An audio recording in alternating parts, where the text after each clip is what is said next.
Welcome to our penultimate presentation. Like that word penultimate means second to last. And we are going to discuss various types of common stocks. Now, we want you to study this and also use it in the assignment. When you research the stocks, the last thing you're going to decide is what type, according to the types that we describe here. There are others, but these are the major categories. And when you do read One Up on Wall Street by Peter Lynch, you will see that I've basically paraphrased pretty much what he described in his book. I have added a few things and changed around, so thank you very much, Mr. Peter Lynch. When people talk about stocks, they often lump them all together, but nothing could be further from the truth. I mean, companies are very, very different from one another, and you know this. You know this, of course, intrinsically. But when people tend to think of stocks, they tend to just lump them all together, and nothing could be further from the truth. So let's get started on slide 74 with the blue chip stocks. Financially strong, high quality stocks with long and stable records of earnings and dividends. Most of these companies are name brand household terms that everyone knows. A few of them know. A few of them know. You don't know because they don't necessarily deal with the public, or they hide behind their name and they push their products.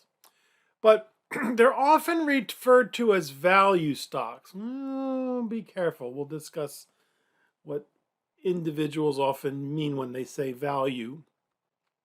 They attract conservative investors. Now, we're not talking politics, dear students. No. We're talking investors who want to invest in stocks but are worried about capital preservation and capital losses. So examples of this are ExxonMobil, Johnson and Johnson, Walmart, the big companies that have their roots deep in the economy.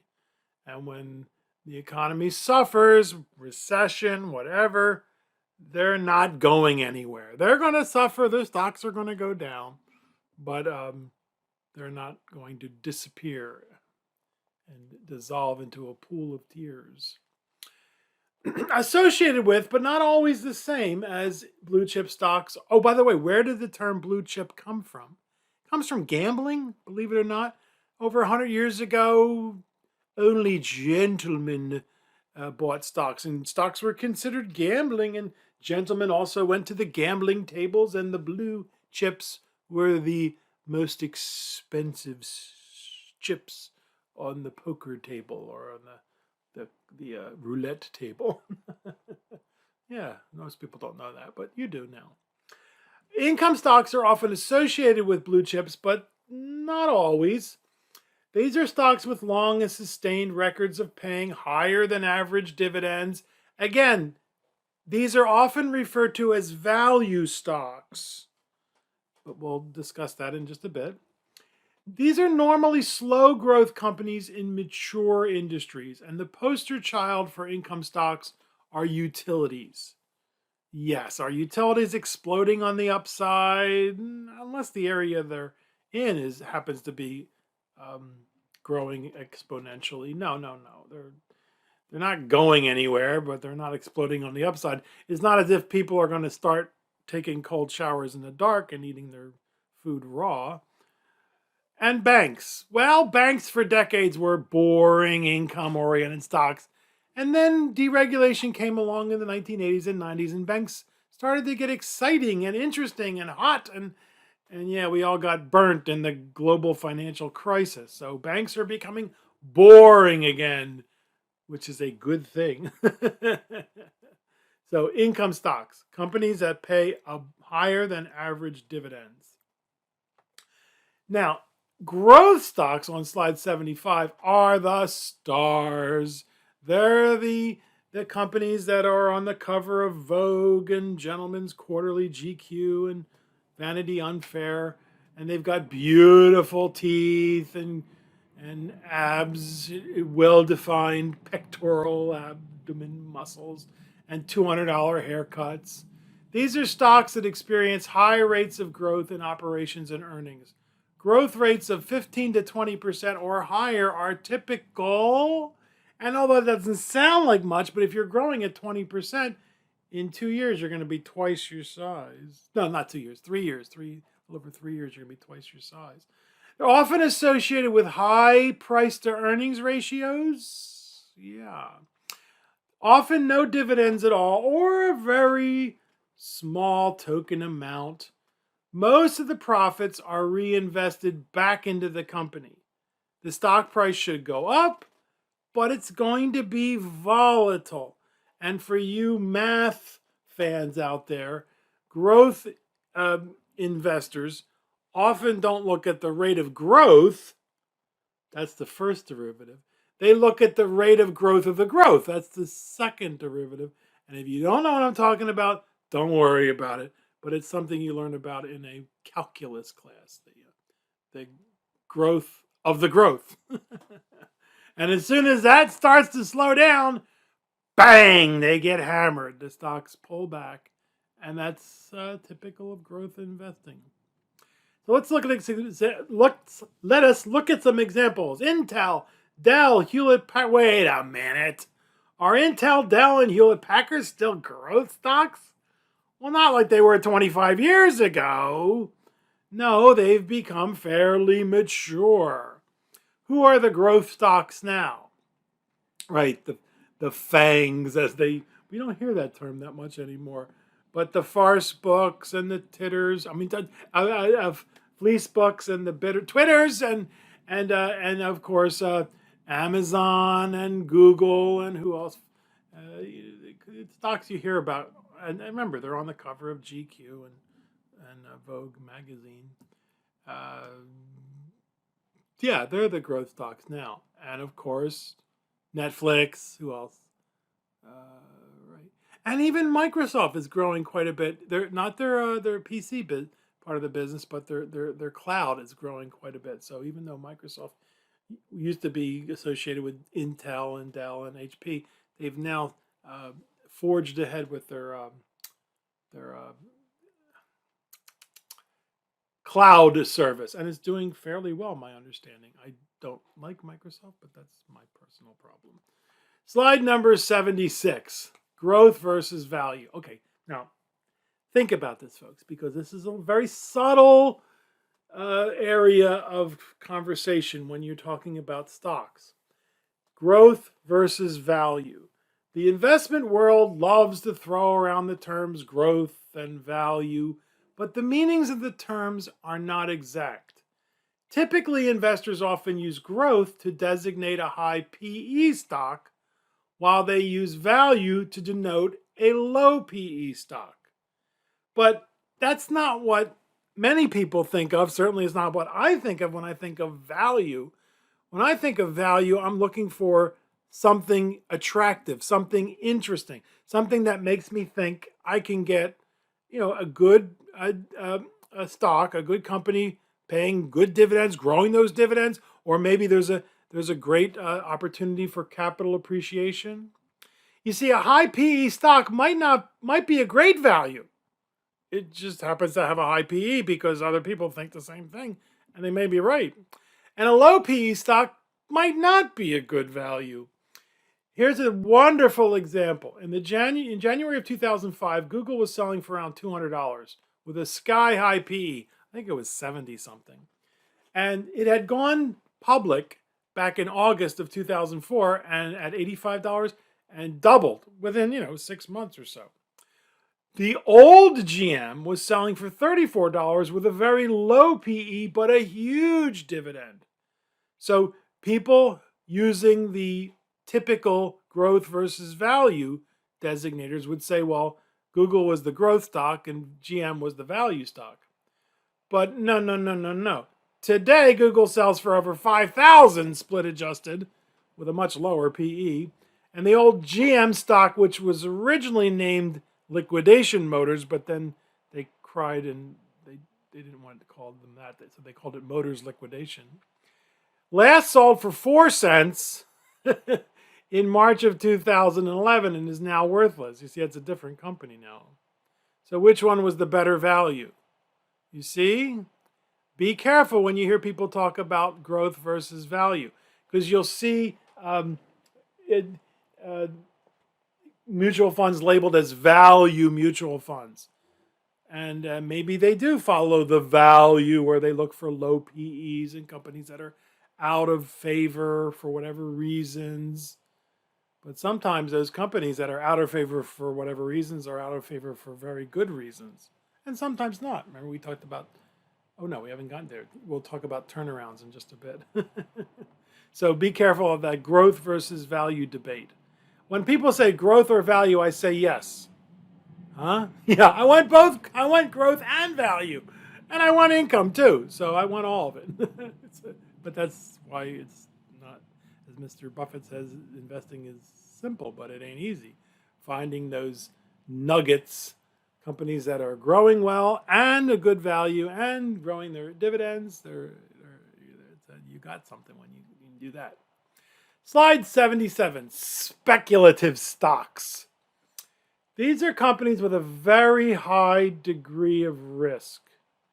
And these are the companies we want you to be able to identify. And I'm not saying you should never, ever invest in these, but you just have to be very careful. And for every one speculative stock, we want you to buy stocks that are much more prudent, shall we say. They're typically losing money or have very low earnings relative to their valuations. They offer the possibility of substantial capital gains, but more likely, dear students, substantial capital losses. So who are examples of this? Internet companies, marijuana companies now, the cryptocurrencies, biotechnologies, alternative fuels, the hot companies that people are bidding up the prices with the anticipation that it's going to be the next big thing.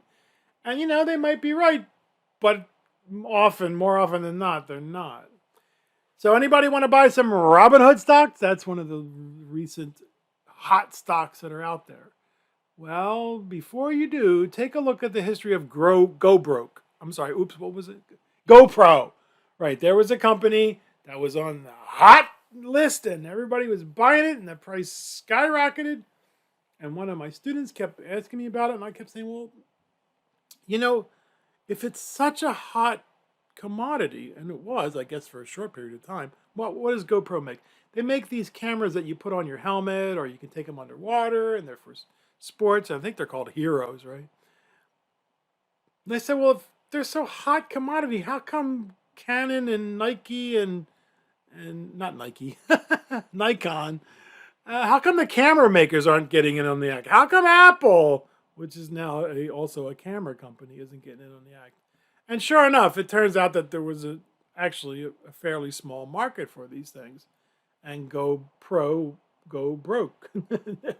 That's still around, but it definitely, people who invested at the top were not happy campers. And it gives us yet another chance to trot out Mr. Benjamin Graham's words of wisdom. An investment operation is one which, upon thorough analysis, promises safety of principal and a satisfactory return. Operations not meeting these requirements are speculative. So we're hoping, our goal is that you will be able to identify companies as speculative and have your eyes wide open when you do choose them. So that you understand that, I'm going to kiss this $500 or $1,000 and hope it does really well. It could become 50,000, or it might wind up kissing it goodbye and become 50 cents. Because that's what happens to some of these companies, dear students. Trust me. Slide 78. Cyclical stocks. Companies that are around? No. Cyclical. These are stocks whose earnings and overall market performance are closely linked to the general state of the economy. They follow the business cycle. When the economy is doing well, they do well. When the economy is doing poorly, they do poorly. So the poster child for cyclical stocks is automobiles, the automobile stocks. They tend to do really well when the economy is doing well, and they tend to do really poorly when the economy does poorly. You can watch it go up and down. Timber, steel, chemicals, any company that makes stuff, because the more people buy stuff, exactly. And so now silicon, now chip makers have become cyclical stocks, right? Because everything has chips in it. And so if you're going to build more stuff, you have to have chips now also. On the other side of the coin is defensive stocks. These are companies that tend to hold their own and even do well when the economy starts to falter. Why? These are companies that make things that people buy no matter what. They remain stable during declines in the market. Now, they're often associated with income and value stocks, but they're not necessarily income and value stocks. So, what do we consume no matter what happens? Food, right? Exactly. Do you eat more cornflakes or Cheerios because the economy's doing well? Do you eat fewer cornflakes or Cheerios because the economy's doing well? And a company like Procter and Gamble, you know what they make? Yeah, you do. Charmin, Head and Shoulders, Pampers, Crest toothpaste, Gillette razors. Yeah, consumer staples. Exactly. You still need toilet paper when the economy does poorly. Drug companies tend to follow the defensive model somewhat, but they have their own cycle of new drugs and drugs going off patent too. Because you don't take more insulin because the economy is doing well. You don't take less insulin. You take what you need. So those are defensive stocks. And you will hear the pundits on the telly or the talking heads on the internet say, oh, with the economy looking unsteady, people are rotating. They're rotating out of the growth stocks into the defensive stocks. And that's why they could actually do well during a downturn. In 2000 to 2002, they had suffered badly before that because they were the old growth, the old economy stocks.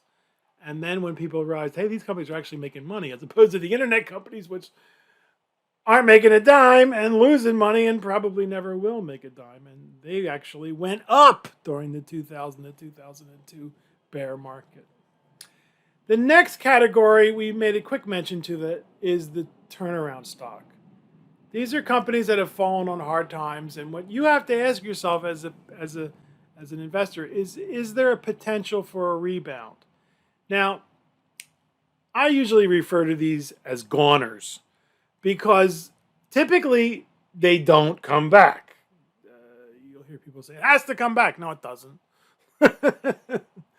You ever hear of Trans World Airlines, TWA? No, you haven't, most of you young folks. Or Penn Central, the nation's largest railroad company, over 150 years in operation. Yeah, they're gone. And so turnarounds, you have to be really careful because they often don't come back. But if they do, there can be a tremendous reward. Chrysler, in the late 1970s and early 80s, almost disappeared.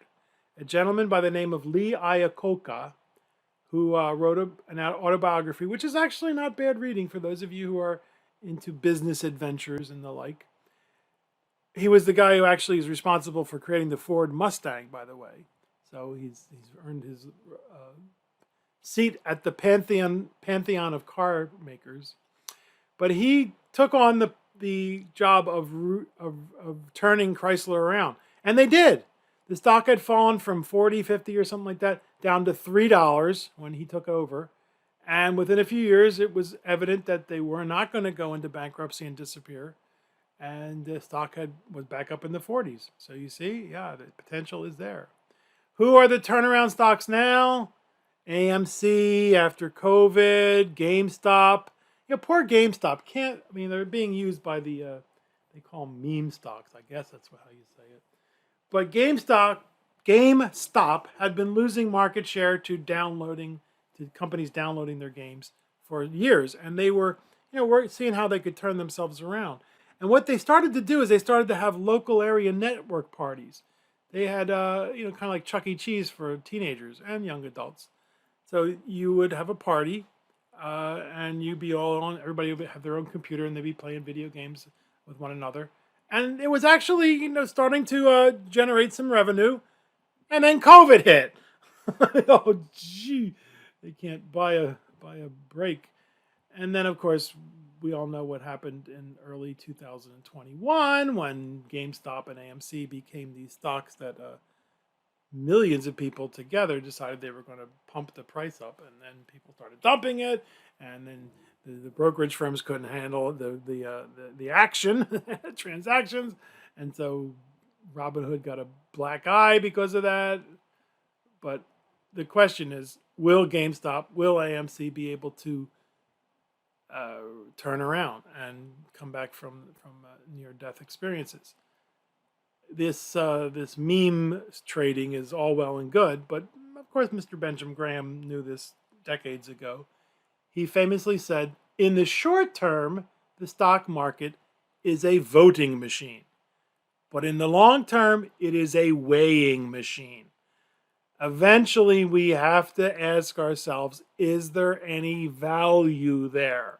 And we're not talking about the low PE stocks. We're talking about, even if it's a high PE stock, whatever, is it a bona fide enterprise that, if we, if we have a long-term perspective, will guarantee or give us a satisfactory return? Now, the next category is called the asset plays. And these are a little tricky, right? These are a little tricky because you're looking at the company and you're seeing the face of the company, whatever that might be. But this company is sitting on some asset that could be sold or spun off. An example of this was JCPenney's. They've been, struggling for many years and went through a near-death experience a few years ago. Well, actually, quite a few years ago, when this guy from Apple came over and said he's going to completely redo the company. It was a disaster. And they needed cash. So they've had this insurance division for many years. They had this insurance company for many years, which is very profitable. And they were able to sell it to help keep the company afloat. Now, whether or not JCPenney's makes it, the stock has done pretty poorly, but you decide. What you think about this JCPenney's future. Another example is, who owns Frito-Lay? You've seen their advertisements, right? You've seen their chips and dips, and check it out. Who owns Frito-Lay? Another example are the railroad companies. Railroad companies make money by shipping products. But what assets are they sitting on that was given to them almost 200 years ago? Land, right? They've got tons of land. They own a lot of downtown cities. They own a lot of land in downtown cities, which is worth, hundreds of billions of dollars. So there's another asset play. Utilities sometimes are sitting on a lot of land and a lot of minerals. So there are examples of asset plays abounding. And then our last example on this slide are penny stocks. Butterfly.com or Flim Flam Incorporated.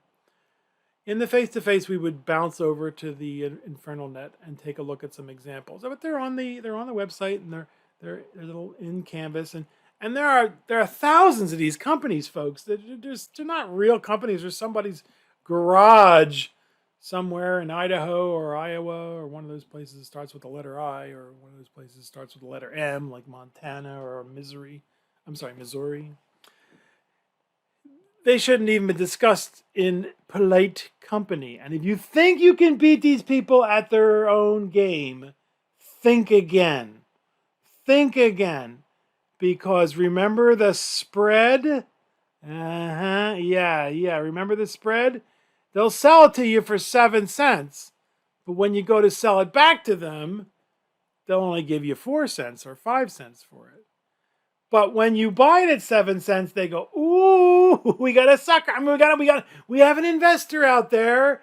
And so the next day, and then they might have sent you an email. You might have got an email or saw us somewhere on some stock forum somewhere.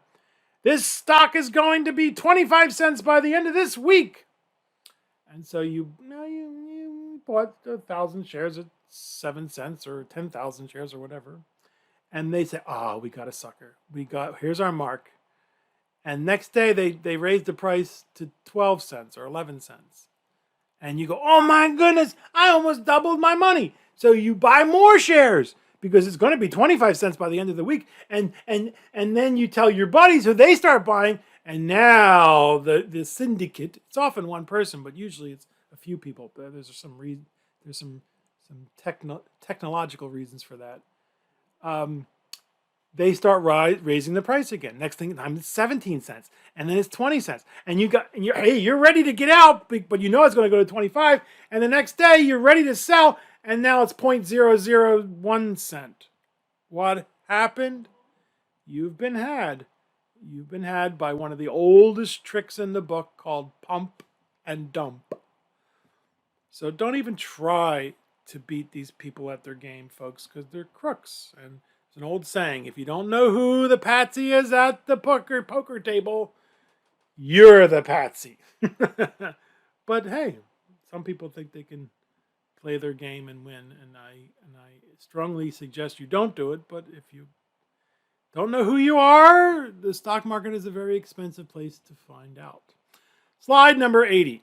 Our last category are the foreign stocks, international stocks, overseas stocks. Now, traditionally, it was very difficult and sometimes impossible to transact.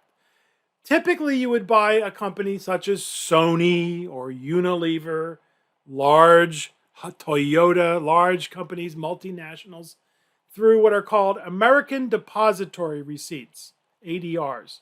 And now they have global depository receipts or depository receipts. What would happen?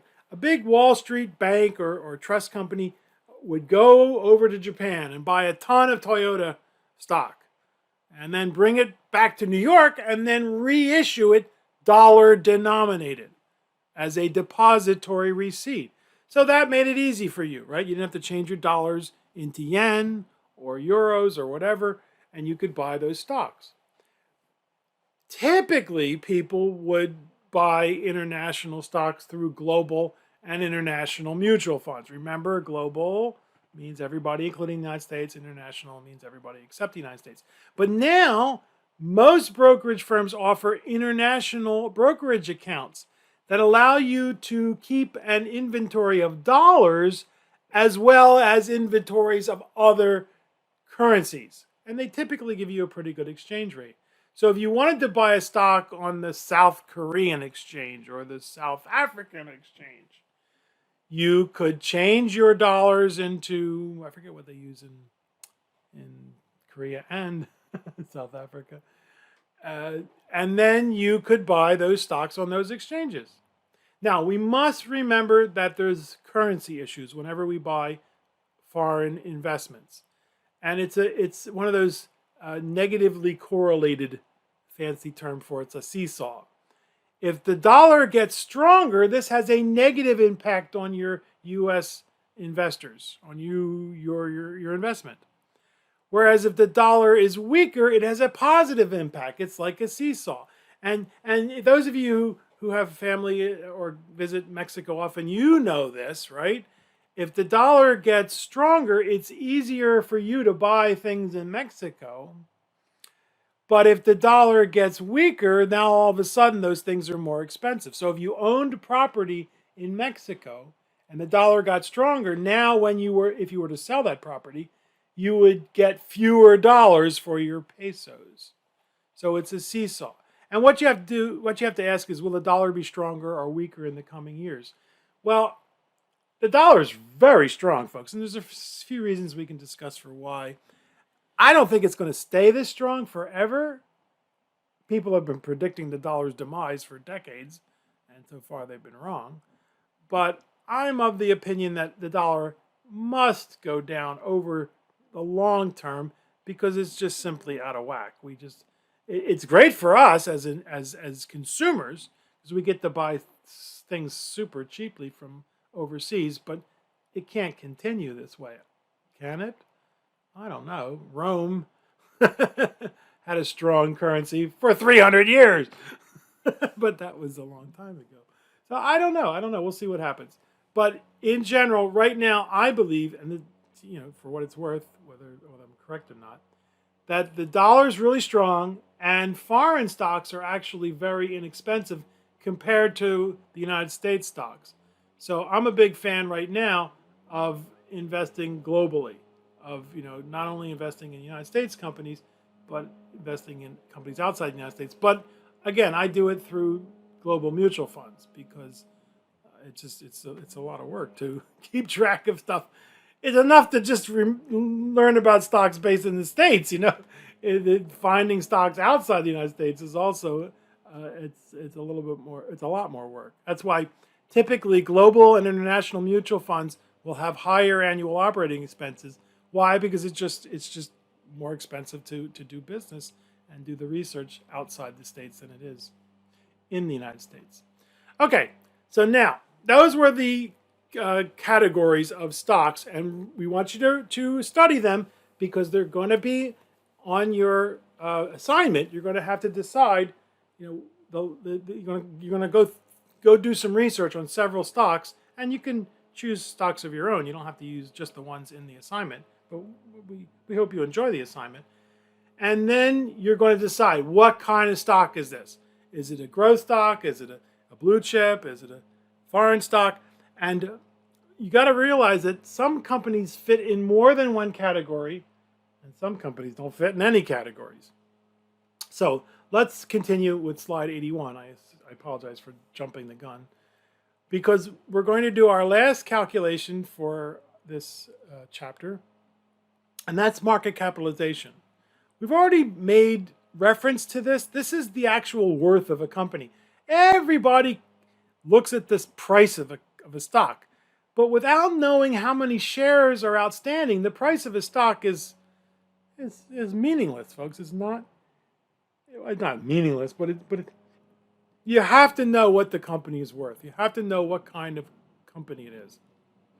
And we discussed this a little bit when we discussed mutual funds.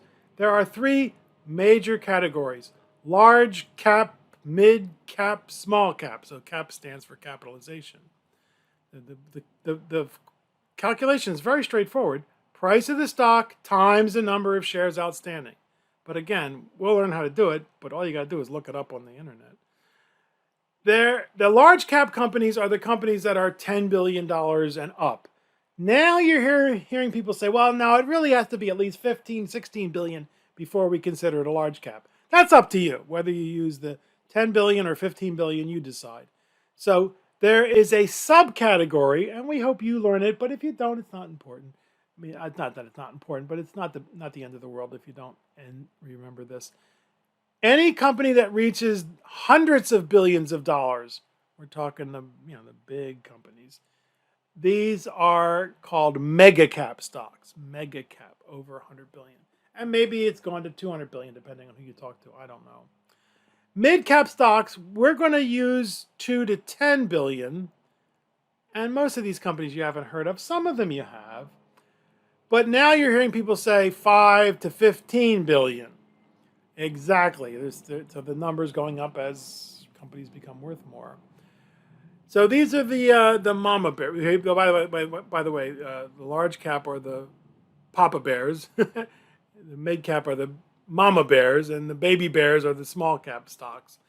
Most of these companies you never heard of, and they typically start at 100 million up to 1 or 2 billion.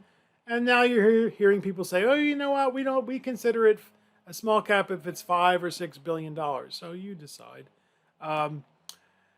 Most of these companies, as I said, you've never heard of them, and maybe they'll become large companies because eventually some do become large companies. But a lot of them will disappear because small companies don't have their roots as deep in the economy as large companies, and of course, mid cap are somewhere in between. There's a subcategory of small cap that I hope you remember, and that's called micro cap. These are companies 50 million to 100 million, less than 50 million. These are companies that are very tiny. And you'll see mutual funds that say, we're a micro cap mutual fund. Well, the potential is very large for capital gains and capital losses because a lot of these small companies disappear from the face of the earth, never to be heard from again. And then a category which we really shouldn't even discuss in polite company, and that's a penny stock. Now, you'll hear or read that they consider any stock selling for less than $1 to $2 per share as a penny stock. Well, sometimes a stock might be that low price, but it's really not a penny stock. It's one of those situations where you have to see it and look at the company to determine really whether they're a bona fide company doing business or trying to do business or trying to recover or trying to make the big time, or are they just a scam or organization that used to be selling items to the military. They never got one contract, but now they're making bedspreads or bed springs or one of those things that starts with the letter S. But now they're starting to make marijuana devices that's sold to the marijuana. Yeah, they're scams, and they're used for those penny stock scams. So you're going to do worksheet number 3 now, which will ask you to do some calculations on market capitalization. So let's do one here as an example. The stock is $20. Well, what's the company worth? Well, we don't know until we know how many shares are outstanding. So if you multiply $20 times 5 million, you get $100 million in market capitalization. This is a small cap stock.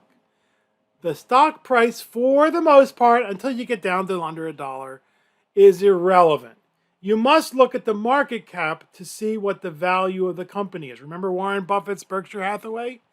There aren't that many shares, but each share costs over $400,000. Exactly. What is the company worth? What is its value? And so now let's take a look at some real life examples. Here, a couple of mom and pop shops, Walmart and Target. Have you heard? Right. Okay.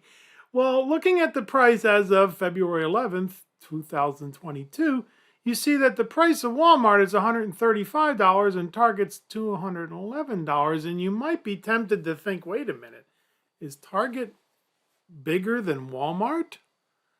I don't think so, and neither do you. And of course, you would be right. Walmart is a global company. Target, although very profitable, is mostly in the United States. In fact, you would have thought they would have moved at least into Canada. They tried. They're based in the Minnesota area. You would think they would have done well. They actually bombed in Canada. So it turns out that Walmart has 2.77 billion shares, and Target only has 479 million shares. So the price is very misleading. If we multiply the price times the number of shares, and again, you don't really have to do it. It's not that hard. We just look it up. We see that Walmart is worth almost 4 times as much as Target, $375 billion of market capitalization versus a 101. Now, Target's no slouch. I mean, that's a large cap company verging, just crossing the threshold to mega cap, but Walmart's almost 4 times bigger. So if you wanted to own Walmart, if you wanted to be the owner of Walmart, you'd need $375.4 billion in your pocket, walk on down to the New York Stock Exchange. No, it doesn't work that way, folks. Whenever one company, first of all, no one's going to take over Walmart, okay?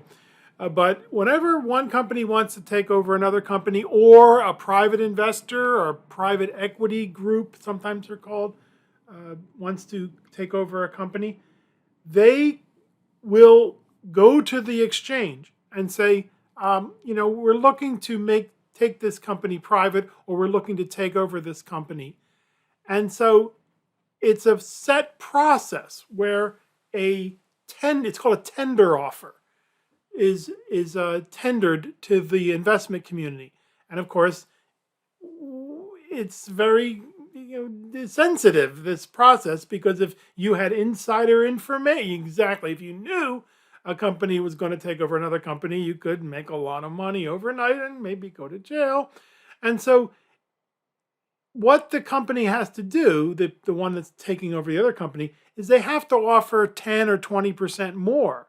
Because if all of a sudden they said, we're going to buy up 50% plus one of the shares and take over the company, if every time there was a share offered, people were buying it, somebody was buying it, the person, the company or individual or group that's trying to corner the market, the price would just start skyrocketing. So everybody's, oh, there's all these buy orders. What's going on here?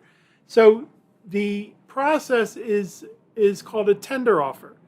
And there is a certain set time and methodology where they say, we have a tender offer for company X. No, it's not going to be Walmart. And in this case, let's say this was company X, Walmart, $135. We have a tender offer at $155. So this company is willing to take over company X for $155. Now, if the investment community believes it's a bona fide offer, which is a fancy word for real, authentic, genuine, the price will zoom right up to 155 because obviously that's what it's going to be bought for. If they think it's blowing smoke that's not real, then the price might not get anywhere near 155. If the investment community, for whatever reasons, believes there might be another company that's going to bid higher, you see what's going to happen? The price is even going to go higher. So that's how one company takes over another company. You really need more than $375.4 billion if you really want to take over Walmart, knowing that nobody's going to take over Walmart. Okay, and let's take a look at these two small telecommunications firms that you might have heard of, AT&T and Verizon. Verizon used to be Bell Atlantic, and AT&T used to be part of Southwestern Bell, SBC. No, is it SBC Communications? Yeah. They were all part of it. The old AT&T many years ago split up in 1984, and then they got so big, swallowed up their brothers and sisters. There were 9 of the baby Bells, they were called, and Bell Atlantic swallowed up some of the others, and SBC swallowed up the others. And finally, SBC got so big that they bought the old AT&T just so they could have the name, I think, because the company really wasn't worth anything by this time. Anyway, that's a little bit of history. But you look at the price of AT&T, $24, and the price of Verizon, you might think, well, wow, Verizon is 2 times bigger than AT&T. No, no, no. There are 7.14 billion shares of AT&T, 4.2 billion shares of Verizon. So it turns out that the Verizon is a little bit bigger, about $50 billion more, but still, they're both mega cap companies. AT&T is $172 billion, Verizon $224 billion worth of market capitalization. Cool. So now you'll never listen to people say, oh, the price has got to go up, the price is going to go down. What are you going to be interested in? What's the value? What's the market capitalization? Because just knowing the price doesn't tell you anything until you know how many shares are outstanding. And it's a very simple calculation that we do in worksheet number 3. But more importantly, all you do is go online and look it up, right? Yeah, okay. It's part of your assignment is to look up the market capitalization. Ooh, okay. Oh my goodness. I know there's a lot to stocks, folks, but you're going to be the investment guru for your friends and family. And so you must study hard. And now, finally, we're ready for our final presentation on stocks, where we discuss stock investment strategies. See you in our last presentation on stocks, dear students. We are so proud, happy, honored, grateful that you're with us, and we want you to be awesome.